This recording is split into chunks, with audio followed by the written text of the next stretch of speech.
पति के कत्ल का जो मामला हुआ उस पे कल अहलियाने इस्लामाबाद और बिलखसूस नौजवान मेरे भाई कल एहतसाब अदालत के बाहर 9 बजे पहुँचे, जहाँ पे उसामा के कातलों को जुडिशरी के सामने पेश किया जाएगा।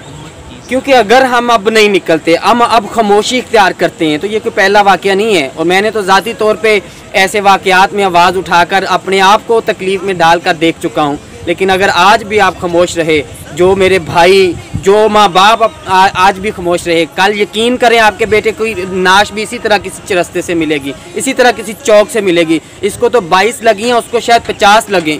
तो इसलिए आज हमें जो आवाज़ उठानी होगी, हमें ऐसा प्रोटेस्ट, ऐसा रिकॉर्ड कायम करना होगा कि इसको इंसाफ मिले, उसामा को, इसके कातलों की इबरतनाक सज़ा मिले, इस्लामाबाद के चराहों पे लटकाया जाए। अगर सानिया साहिवाल के कातलों को सज़ा मिलती तो आज ये सानिया ना होता। अगर उससे पहले नकीबुल्ला मसूद के कातलों को सज़ा मिलती तो आज ये सानिया ना होता। तो आज इस्लामाबाद के पुलिस ऑफिसरान को बतलाना चाहता हूँ, अगर आप लोगों ने उसामा को इंसाफ ना दिया तो काबतुल्लाह की कसम है, नेशनल यूथ पाकिस्तान के नौजवान आपको पाकिस्तान में कहीं छुपने के लिए जगह भी नहीं देंगे। और फिर अगर ये अदालतें और ये इंसाफ के इदारे जो हैं इन कातलों को इंसाफ मुहैया नहीं करेंगे तो याद रखें, फिर ये पाकिस्तान हमारा मुल्क है, किसी के बाप की जगीर नहीं है। अब ये जुल्म बर्दाश्त नहीं होगा। इन लोगों को घरों से निकाल कर चौराहों पे लटका देंगे, फिर जो होगा देखी जाएगी। तमाम नौजवानों से रिक्वेस्ट है, कल हर सूरत पहुँचें, कल हर कीमत पे अदालत के बाहर पहुँचें G11, ताकि हम सब मिल के एक ज़बरदस्त प्रोटेस्ट रिकॉर्ड करा सकें। वरना कल आपकी नाशें भी चौकों चरस्तों से मिलेंगी।